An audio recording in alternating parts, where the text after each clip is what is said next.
Hi, welcome back to my channel. My name is Carter Walker. I love talking about movies, music, comics, and games. Today, I'm doing my first video game review, and what else could it be besides Marvel's Spider-Man 2 exclusively for the PlayStation 5? For me personally, I'm a massive fan of Spider-Man. I've read hundreds of comics, I've played tons of video games, watched all the movies, watched the TV shows. It goes on and on and on. Like every other person, pretty much. I love Spider-Man. I think he's a great hero. And when the 2018 Spider-Man game came out, I was over the moon excited for it. I had a PS4 at the time, and I just couldn't wait for like a full-blown, extended Spider-Man story where you were Spider-Man, where the updated graphics and everything was finally going to let you feel like Spider-Man. So I was really pumped for when it came out. And I remember just getting home from school and like football practice and just like grinding that game all night after a football game, going to film in the morning and then like sleeping during the day and just repeat. And the first Spider-Man game is actually my favorite video game of all time. So this was my most anticipated video game of the year, and honestly probably like all time. I was so excited for this game, and I'm happy to say that it doesn't disappoint. So I wanted to dive into a full in-depth review consisting of reviews of gameplay, story, characters, missions, all of that good stuff. And don't worry, I won't spoil anything until I say so, probably near the end of the video. Because if you're like me, I like went ghost mode on social media and everything. If you're worried about spoilers, don't worry about it. I'm going to like clearly say I'm gonna start spoiling stuff, and then I'll get into it. So I'm gonna do my best to avoid spoilers and be vague. And the gameplay on screen will most likely be just non-spoiler gameplay, probably from like the PlayStation Showcase, just because I really don't want to spoil anything for anyone who's looking forward to playing this game like I was. So really quick, right before I get into it, coming from a point of reference, I have beat the game. I won 100% of the game, and I got platinum. I've put about 27, 28 hours into the game at this point, and when New Game Plus comes around, I'll play it again on Ultimate difficulty. I think I played on Spectacular, so just a point of reference, that's where I'm coming from in my review. So diving right into part one, we're going to focus on the gameplay. And the gameplay of Spider-Man 2 is pretty much just like Miles Morales and the 2018 Spider-Man, but just totally revamped in a way where everything feels a lot more fluid and natural, especially the web swinging and how you move around New York City. This time around, there's wind tunnels and little like I don't even know what to call them, like wind propellers that you can glide with because you have web wings, and it's a great new addition to make sure you get around New York just that much faster. And it really, really utilizes the speed and the power of the PlayStation 5, where you can just haul down the streets, turn corners with the web wings, swing around, fast travel if you want. I mean, I don't know why you would, because swinging is fun, but if that's your thing, go for it. And it is like instantaneous just loading into the game because of how fast and powerful the PlayStation 5 is. They added a lot of new things, like you can now slingshot yourself using your webs. There's designated spots around the map that you can set up in slingshot. In addition to that, you get point launch back. You can adjust the setting of physics when swinging, which is really nice because when it's maxed out, it's pretty much swinging for you, like you're very light as a feather. But when you kind of drag it down towards the bottom, it's actually like real physics. I mean, I'm not a physics guy. I don't really know anything about physics, so it felt real. That's what I'm gonna say. And it doesn't hold your hand when web swinging, so you fall, you get drawn into buildings when you glide and swing. So it was really fun and really interesting to play at just that much higher caliber of difficulty because I've played the first one honestly like 7 times. I've beaten it. I platinumed it on my PlayStation 4, platinumed it on my PlayStation 5, did all the DLC and everything. Like I mentioned, I love Spider-Man, so it really wasn't a big thing. Same thing for Miles. So here, having the new movement here was so nice. They even added in new things because you have the L1 and R1 like trigger wheels. So you hold L1 and you press square, triangle, etc. Hold R1 and do the same thing. When you're swinging or gliding, you hold L1 and you can press triangle or X, and you either do a jump with Miles' Venom or Peter's arms, or a like glide. You basically just have extra movement to help boost your speed, so it never feels like you're going too slow. You also have special unlocks in different skill trees that make you, move faster, swing faster, you glide faster, etc., which I found to be very nice and refreshing, where it never felt like I was waiting. I never felt like I was too slow for something. Every chase I was on, I felt like I was like naturally keeping up. I actually felt like Spider-Man. And 2018 did a really good job of this, where you're swinging fast and fast, but the more you play that game, the kind of slower it feels. I was like, oh my gosh. And the second I hopped into this and I started swinging, I could tell a difference because it just feels like it's way more fluid in this game, regardless of if you're Peter or Miles. There's so much to do for customization and gameplay, and the difference between the two was a lot of fun to where they're both powerful in their own right. I'm trying not to spoil. There is a big chunk of the story where Miles has a big advantage over Peter because he has an extra ability, whereas Peter doesn't because it's linked to the symbiote. And so at that point, I was like, well, I'm probably going to play as Miles for most of this because he has all these extra abilities. It takes down like the amount of time I'm doing when I'm clearing out enemies. It's cut in like half. And speaking of the combat, there's a ton of new gadgets. They do away with the web bomb and trip mine and other stuff, which was kind of a bummer because those were two of my favorite gadgets in the original Spider-Man, and I loved like the gadget wheel. They also do away with suit abilities, so whatever suit you wear has no effect on gameplay. You can't like mix and match suits and abilities. It's just you're Peter and Miles. You can be Into the Spider-Verse Miles Morales and Iron Spider comic book Peter Parker, and there's no difference. You don't have different abilities. You have the same abilities. It's just the same throughout, which I ended up really liking because the abilities are powerful in their own right. The recharge times do go up the more you progress through the story and use skill points to unlock. I mean, it's simple game mechanics. It's not going to blow anyone's mind. As the game goes on, the game gets harder, but you get more powerful. To where at the end of the game, after I had platinumed everything, when I was swinging around doing crimes, I felt like I could just take out whoever and however I wanted. It was very nice to where I felt very powerful. You feel like Spider-Man taking on a bunch of thugs to where it's just, another day's work. The action wheels were very fun. My favorite gadget was probably the web grabber. You hold R1 and square and shoot it, and it shoots a web out, and it grabs a bunch of enemies and draws them together in a big cluster. And that was really fun for when I had a bunch of Peter's abilities or Miles' abilities at the ready, because then I could just go into a bunch of Kraven's Hunters, use that, and then use a Mega Venom Blast, or if I was playing a Symbiote Spider-Man, just do Symbiote Rush, I think is what it's called, and wipe them all out. And it was really fun. I mean, it felt like Spider-Man. It felt like I was properly powerful, but it also provided a good sense of fun. And also the enemy types this time around were very, very fun and very challenging. I played on the hardest difficulty. I actually died quite a bit. I spent a good amount of the time in this game dying. I'm I'm bad at games, man. I'm not very good. Speaking of enemy types, the big new enemy type, I guess if you can call it that, is boss fights. They're much more improved this time around. They're completely revamped. There's a health bar. They're a lot more cinematic and staged, which I appreciated. And I'd say every single boss fight in this game was extremely memorable with its own right.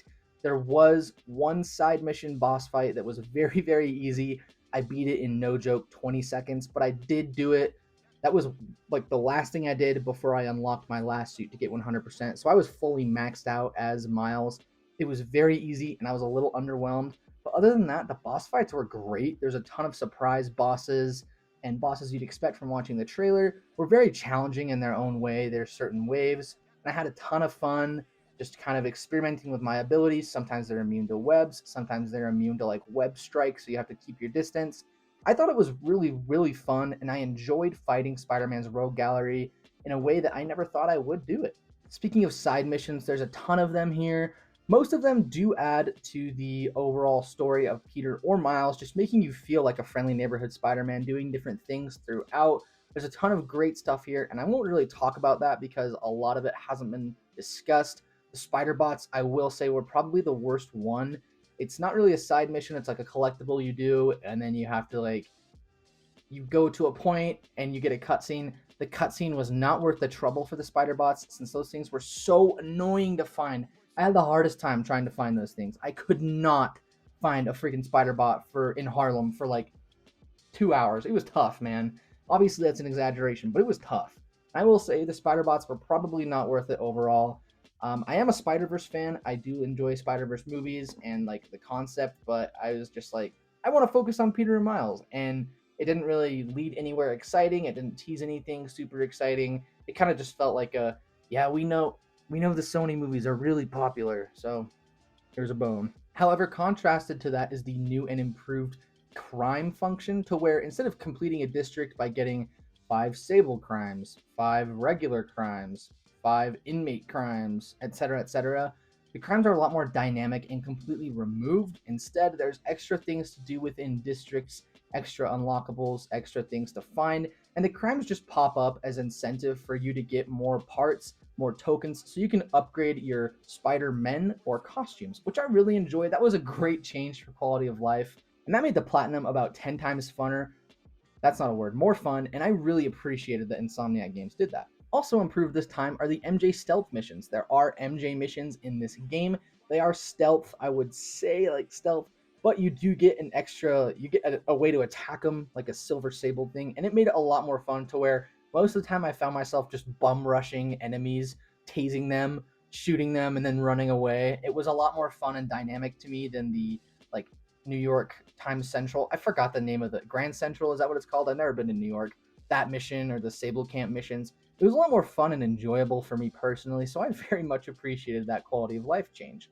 Also, there's a bunch of great extra missions that I really didn't expect to play, where you play as maybe civilian Peter or civilian Miles, or maybe a few surprise characters, and I honestly cannot compliment those levels and surprises enough. And finally, for the last thing in gameplay that I will mention, is that the dynamic between Miles and Peter, like I mentioned earlier, is great. Sometimes when you're gliding around the city as Peter Parker, you'll see a crime happening and you'll go to stop it, and suddenly Miles Morales comes in and starts whooping them too, and you can even do a combined finisher to take out some more bad guys, which I found very enjoyable. You can kick them up as Miles, and then Peter will come in with spider arms or something and knock them out, or vice versa with Miles' Venom abilities. I found it very fun, and it's such a simple thing that you wouldn't think about, but the fact that developers added that in and you can see different people, different Spider-Men, well, I guess there's only two, the Spider-Men around New York, it was very fun. You can have a fun dialogue with them. It just made a little bit more interesting and just a little bit of a love letter for the fans. Their gameplay dynamic was also fantastic,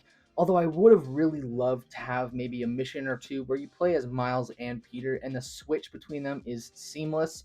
I felt like maybe that was sorely missing. It almost seemed like they were building up to it near the end of the game, but we didn't quite get there, which was quite a bit of a bummer for me. However, that might just be wishful thinking on my part, and I think that what they delivered in place of that was fantastic, and I can't complain either way. Headed into part 2, we have customization. And this is probably going to be a pretty short part, but I just wanted to make it its own section because this game is so customizable from the settings to the suits. Starting out with the settings, like I mentioned before, you can adjust web swinging graphics, you can adjust film VFX graphics, you can have comic sounds pop up when you punch someone. It's really, really fun, and it adds for a lot of great dynamics in the game. Of course, the regular settings are great. The photo mode settings are way more in depth this time around, and I very much enjoyed maybe making a Spider-Man screenshot of putting the background as dark, putting certain lights on Spider-Man to light up his chest and head, and taking a screenshot. That may or may not be my Instagram profile picture now, because I'm a geek. But I thought it was very great how much care and love they put into the settings, and going into the customization for suit styles. The suits this time around are fantastic as well. There's a bunch of new added suits in that are great. I love them. I was so happy about a few of them. If you're an Ultimate Spider-Man fan, there's a suit in there that was like, oh, this is perfect. There was a ton of great returning suits, along with some great new suits. A few Insomniac originals that sometimes sucked if you're Miles. Some of the Insomniac originals are garbage, but you can equip different styles to make them a little less garbage. And the style choices I found were really great. For example, the Advanced 2.0 suit, it's very dark red with that very dark blue. You can change the dark blue to be a dark black, and I found that to be really, really cool in game, and it made Spider-Man stand out to where it was a mix of like the upgraded suit from Far From Home and the advanced suit, and I thought it blended very well together, and it just looked gorgeous. And I found the costume styles, again, to wrap that section up, I found the costume styles to just be a great idea to have the feeling of more suits without rehashing suits, so you don't have to thumb through advanced suit 1, advanced suit 2, advanced suit 3, advanced suit, advanced, etc., etc. It's just cutting right to the chase. Here's the suit, here's the styles. However, I feel like maybe a little bit more information or background about the suits would have been nice to see. Like, this is the style that Peter wore in Ultimate Spider-Man 34. Something like that. That would have been really fun to read about, but again, that's just wishful thinking. It doesn't drag the score down at all. However, some of the suits that are in the Spider-Man game in 2018 do not return here, so I found myself missing some suits, like for example, Spider Armor Mark III or the Cell Shaded Spider-Man, two of my favorite suits. However, I really can't complain because I think there's a total of like 68 suits that you have available to use in this game, which is absurd. I maybe got through like 10 of them. But it's fine, it's not a big deal. Just some wishful thinking from my part. I had a little wardrobe change and camera angle change because I just got back from seeing a movie. But let's keep going. So diving right into section 3, I'm going to talk about the characters of Spider-Man 2. And the characters this time around, again, it mainly focuses on Peter Parker and Miles Morales, our two Spider-Men. And right off the bat, I loved the writing for their characters. I thought it was so good, especially the dynamic between each other.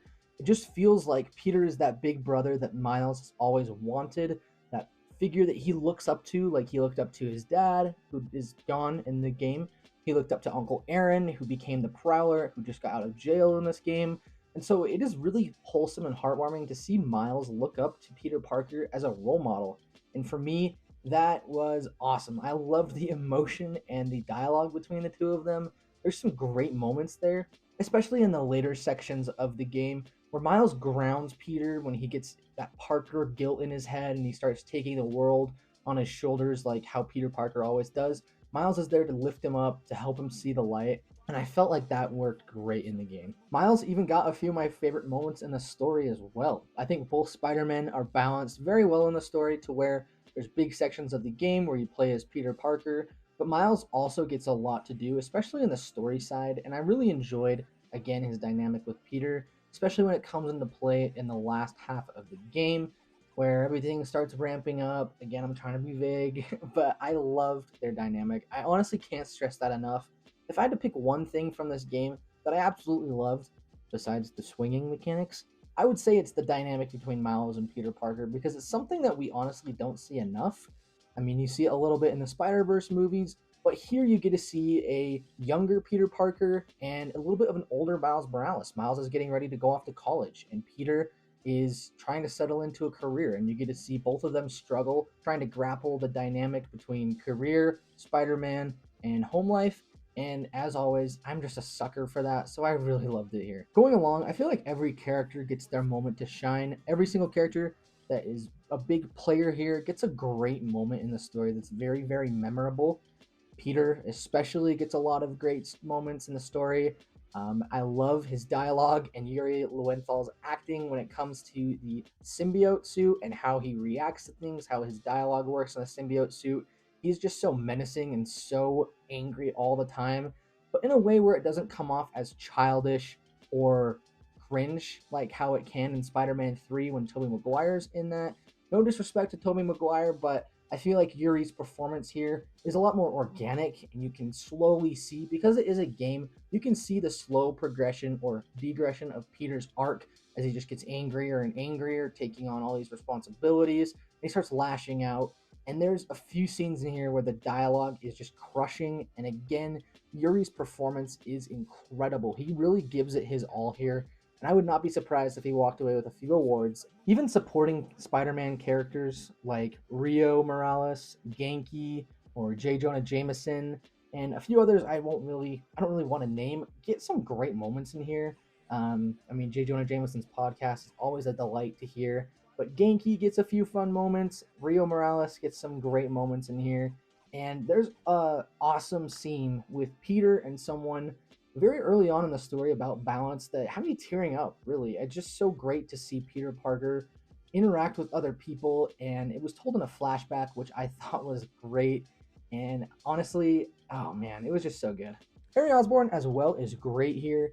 He is very interesting character. He's been away for a long, long time, and he's finally back. I enjoyed his character arc throughout the game and how his character evolves, his relationship with Peter, his relationship with MJ, and how Insomniac took some liberties separating him from his comic counterparts, and how they separated him from the movie counterparts. They made Harry Osborn very unique. They made him his own. There's a few missions in here where you just hang out with Harry. There's a mission where you go on a bike ride and you reminisce on high school times. And while that mission kind of did slow the pace down of the game, I actually ended up really enjoying it. And it's not very crucial in the story, but it's great to help build up Peter and Harry, their dynamic, their character arc, and it also jumpstarts a lot of the game's main narrative. And there's a mission later on where they go to Coney Island with Mary Jane and they just hang out and have fun. And for me, I loved seeing that. You don't really get a lot of Peter Parker in this game. You get a ton of Spider Man, you get a ton of Spider Man Miles Morales. However, my big negative honestly comes from this part where I feel like we didn't get to see enough of the villains. We didn't see enough of Kraven and Venom. We see a lot of the two Spider-Men, but I would have loved to see the four of them interact, whether that's Miles and Kraven, Peter and Venom, Peter and Kraven, Miles and Venom, etc., etc. I would have loved to see more of the villains. I feel like we didn't really get a lot of time with the villains to have their arc and their character kind of marinate and evolve in the world like we did with Martin Lee and Doc Ock in 2018. However, you do get some great moments here, some very memorable moments for the villains and for the two Spider-Men. But I feel like there could have been a little bit more. And I know I sound greedy. I know I sound like we just got this great game. I want more and more and more. But I feel like two or three more missions really could have done a lot of good. Like two missions, like one mission for Kraven, two missions for Venom, or vice versa, just to pad it out a little bit more so it doesn't feel as rushed once you get to the last third of the game. Because then everything ramps up to 11, but it also felt a little rushed. However, I will fully admit that might be kind of my fault. When I played 2018, I spaced it out over a few weeks because I had school and football practice, so I really didn't get to play a lot. This time, I had work and school, but I took a ton of PTO from work. Thank you, Ryan Barry. When it came to school, I ended up getting super, super sick this week, so I had like 3 days to just sit down and play the crap out of it. So I played a ton of Spider-Man 2. Like I said, 27 hours, and most of that was in like 4 hour increments or more. And so, wow, it sounds so sad when I say that out loud. Maybe the ending was a little tad rushed, and I would have loved again to just see more of Kraven and Venom. I think Insomniac rushed the two of them a little bit. You do get a ton of time with Kraven, but I would have loved to see more. I feel like Venom especially was rushed. There's going to be some spoilers for the final boss fight here. Not big spoilers, just location and the main players in it. I'm not going to spoil anything before it. I'm not going to spoil anything after it. But just as a heads up, I will be talking just very briefly about it because it is kind of a weird thing that I noticed. Skip ahead if you don't want any spoilers. Skip ahead about 20 seconds. 3, 2, 1. When you play as Miles and Peter, you would expect probably them to fight together, especially if you've seen the statue of Miles and Peter fighting Venom, the concept art, or the trailer of them fighting Venom all across New York. That's not true. You fight Venom in one place, and it's as Peter or as Miles. That was a little disappointing to me, so unfortunately, that kind of was weird. I think it was weird.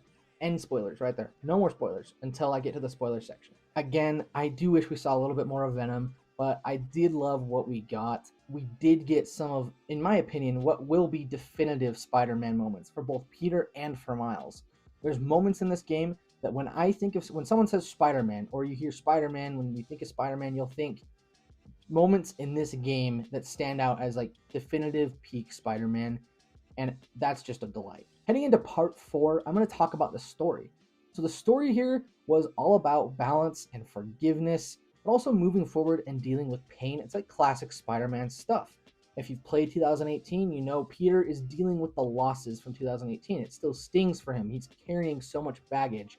Miles is dealing with the events of his game and who he lost there and his dad from 2018.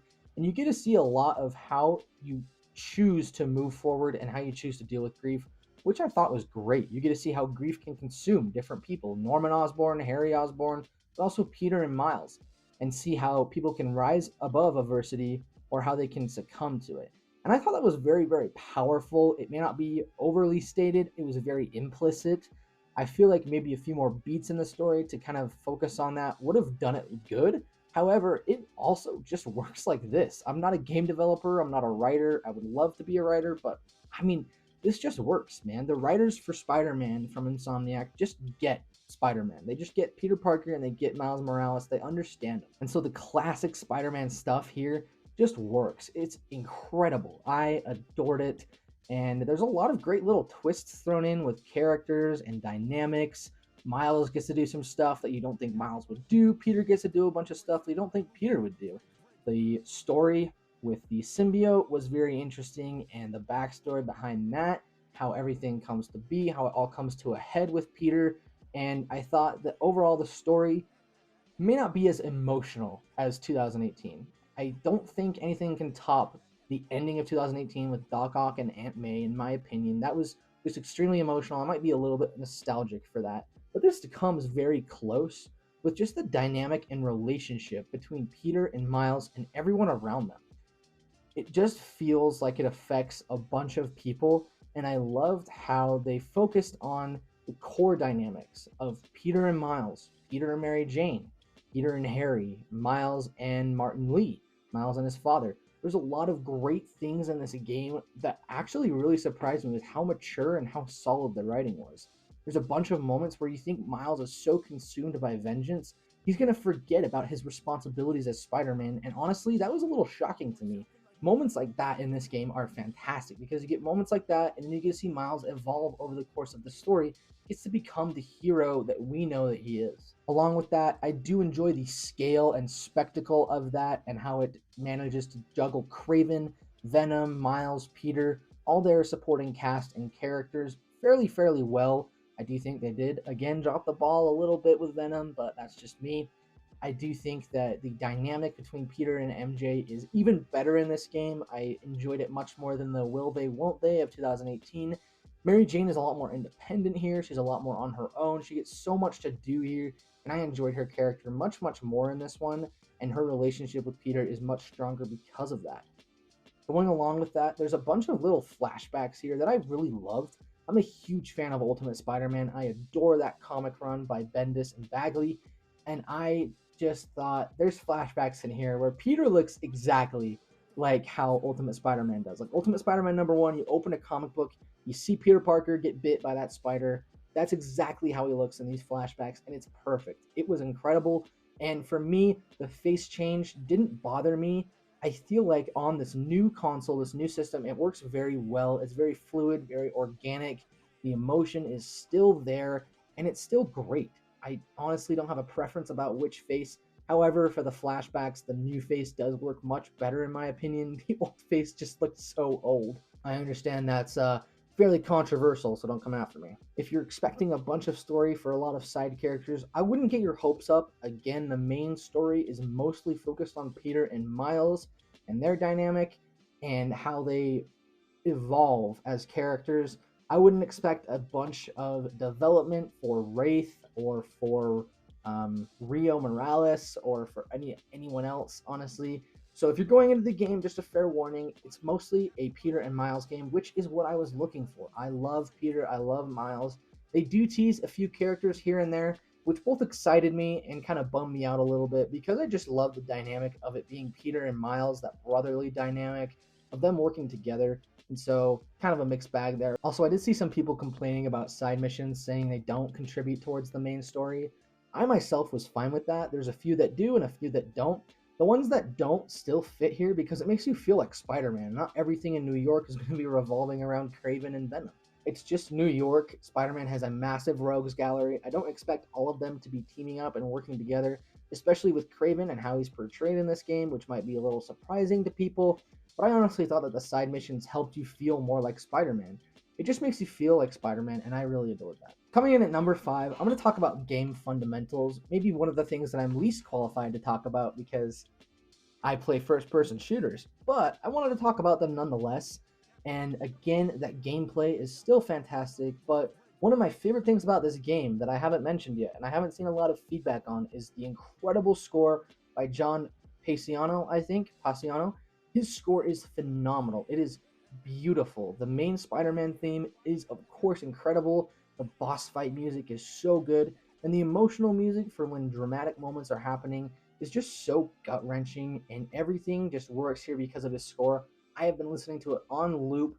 I listen to it when I write essays now. It's just that good. I love it. The score is so underrated, and it honestly feels like a new definitive Spider-Man theme. Spider-Man has some of the best themes out there, and this is just another one to add to that pile of foundational Spider-Man themes. The graphics are phenomenal as well. The PlayStation 5, this feels like a game that the PlayStation 5 was made for. It feels like, okay, the haptics work with it, the controller works with it, the graphics are top tier, the PlayStation speed is just incredible, and everything is just built out to be that good on the PS5.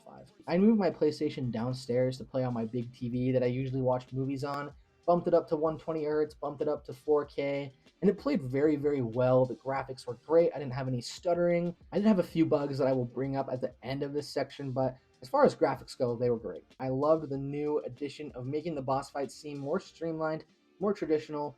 They were fantastic. And like I mentioned before, the settings are all great. There's a lot of dynamic, a lot of customizable, makes it great to play for replayability. The game itself is just very replayable. You can just hop in and be Spider-Man and swing around. I was doing that earlier today with one of my friends, just swinging around for like 30 minutes. I was like, man, this is nice. Like, I beat the game already. I'm just swinging, gliding. It's just fun to explore and swing around New York as Spider-Man. However, the game wasn't perfect when it came to bugs and gameplay. I did experience a few visual glitches. For example, one time my character model totally did not load in and I was a little cube flying around. Another time I was struck by lightning by the hunters or something, and this happened like 3 or 4 times actually. I would do hunter bases, fight Kraven's hunters. I get electrocuted and the lightning effect would just stay on Spider-Man no matter what. So I closed that a few times. And then the next time the last glitch that I had might have been my worst one. I somehow ended up getting all the way down to the bottom of a subway to fight a criminal. And I fought them in the bottom of the subway. I was like, cool, I didn't know you could come down here. And I tried to run up and I wouldn't let me up because you're not supposed to go down there. And so I eventually just had to close app. Normally this would be an issue for me, especially with the PS4, because that thing took like 2 minutes to close app and restart. On the PS5, it's much, much faster, so I honestly didn't see it as too much of an issue. That's just my opinion. Now for part 6, I'm going to talk about spoilers. I'm going to be spoiling almost everything in this game, so if you've played the game, you're totally safe. If you haven't played the game and you don't care about spoilers, you're good, but if you haven't played the game and you care, or you just care about spoilers, you're not to the part I'm talking about yet, feel free to skip ahead. I'll have chapter markers down in the description below, skipping ahead to part 7, which is my overall thoughts. But right now, I'm going to go over spoilers. I'm going to start a little light and get into some very heavy spoilers. The side missions with Wraith and Mysterio were very fun. The Mysterio boss fight I did complete very, very easily. I'm not even kidding. I beat it in about 20 seconds. I just Venom punched Mysterio, or I Venom dashed Mysterio twice, and then I used Galvanize, and then I just electrocuted him with my chain lightning like I was freaking Emperor Palpatine, and the boss fight was over. It literally was just button mashing. I was kind of disappointed by that, but the suit you get is sick. It's sick, I can't even lie. There's a lot of creativity and a lot of dynamic thought and effort put into the side missions here to where it's different. You have like the Prowler stashes, you have the Friendly Neighborhood Spider-Man requests, which were fun, but riding a bike as Peter Parker wasn't fun, and walking around as Haley trying to do parkour wasn't fun either. Those two could have been removed and I wouldn't have any complaints, even though I did like the flashback of Peter, but just Spider bots, like I mentioned before, were a little annoying in the Spider-Verse cutscene. I don't really care, I'm gonna be honest. I love the Spider-Verse movies, and I love Miguel, and I love Spider-Verse Miles. I just don't really care, man. And I'll get to this a little bit later on, but I just want Peter and Miles to be fundamental for this Insomniac verse. I want the games just to be focused on them. That might be a little selfish, but their dynamic is just so wholesome and fun. Call me greedy here, but I want a more black suit Spider-Man. The first little bit of the game is you fighting Sandman, and then you kind of figure out about Kraven, and the hunters start coming, and you track them down, and then you get the black suit, and you fight Lizard and stuff. So you do get quite a bit of time in the black suit, but I wanted more. This game felt like maybe, I know I mentioned earlier, it felt like maybe it was a few missions short. I feel like maybe it was a few missions short in every section of the game. Like every single section where it's Peter before the black suit, Peter in the black suit, Peter post black suit with like Kraven and Venom. I feel like every single section could have had a few missions added in to just kind of pad out that gameplay, pad out the story a little bit, give us more time to breathe with these characters. Symbiote becomes very, very prevalent in like the middle of the second act, end of second act. I could be totally wrong there. I'm trying my hardest to remember, but I've played so much freaking Spider-Man 2. So I would have loved to see a little bit more of Symbiote Spider-Man, but what we got was great. So this is pretty big spoilers. Like I mentioned before, I would have loved to see more of Miles and Peter and Kraven and Venom. While the game and story were by no means short, again, I put 27 hours into it, I just would have loved to see more of those 4 characters. Venom comes into the game pretty late. Once he appears as Venom, you have like 3 hours before the game is over. at least for the main story. I've seen people beat this game so quick. I'm appalled. Maybe I just suck at video games, but I've seen people beat it very quick. And so unfortunately, I don't think there was enough Venom. That's sorely missing a lot of Venom, and how they end it is a little weird because I feel like there's maybe a better way to end it. They left it kind of open-ended to see if Venom might come back, which I'm not sure how that would work for a third Spider-Man game, but in Insomniac, we trust, baby. And now about the ending. It was great. It was very emotional, especially once you kind of focus on that dynamic between, wow, I almost said Miles and Peter. Miles and Peter and Harry, and just how Peter has to wrestle with the fact that he might have to kill Harry, and then eventually he does have to. But I would have loved to see Harry stay dead. I kind of wish that Miles didn't resuscitate him. And now, hear me out. I know it would have been super dark, put Peter in that very dark place, but I would have liked to see Harry die. Then Norman goes totally off the deep end, swears revenge on Spider-Man. You get the extremely obvious lead into Green Goblin in the third game, and of course they're already leading there. They teased it in the first game and this one, but it just felt like it would have made more sense for Peter in the end to retire as Spider-Man. He calls it quits on Spider-Man, and then in the third game, Norman comes in as a Green Goblin with Carnage, and they just lay waste to Miles, and like a almost dead Miles is like, Peter, I need help, and Peter's like, let's do this. And then they fight the two together, and then you have your story or something like that. I don't know. Very, very typical, very stereotypical, but I feel like it could have worked. Keeping Harry alive is an odd choice, especially if Insomniac is going to go the route of having Green Goblin and Doc Ock and Carnage all be in the third game. Those are three very big and very dangerous villains for Spider-Man, and so I'm a little worried as why they're keeping Venom alive. Maybe they'll have Harry become anti-Venom, like for sure, and he will join the fray. That might be what they're doing, but if they're going to stick with Venom as a villain, I honestly think that Spider-Man 3 might be a little overstuffed because you have four of Spider-Man's biggest villains in there, all vying for the center of attention, and so I'm not sure that would work. But overall, the ending was great, emotional. I feel like maybe it got wrapped up a little bit too neat, but what can I say? I like seeing Peter Parker happy, and so I'm not too upset. My change that I suggested, it probably isn't a great change, especially with what Insomniac is working on. I'm sure they've planned out the story for Spider-Man 3 and whatever future Spider-Man games they have.